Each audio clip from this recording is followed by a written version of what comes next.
ફળ બધા લેજો અને માના મનોરથ તમારા પૂરા કરશે. માના આગળ તમે તમારા મનોરથ લેજો.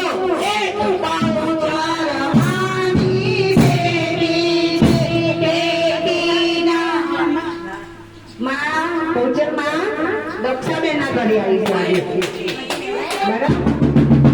દક્ષાબેન ના ઘરે તે કાંટાળા ડુંગર ચાલતી ચાલતી કલો લાવી, કલોથી ચાલતી ચાલતી તારા પુરાવી લાલાબેન ના ઘરે.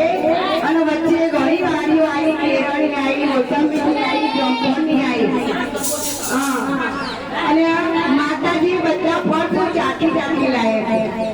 અને આ એક ભોળી છોકરી તો જે કઈ કામ એના ખોટું લાગે પણ આ છોકરી એટલી ભોળી છે અને ભોળા ભરથી જ માનો બધો બરાબર.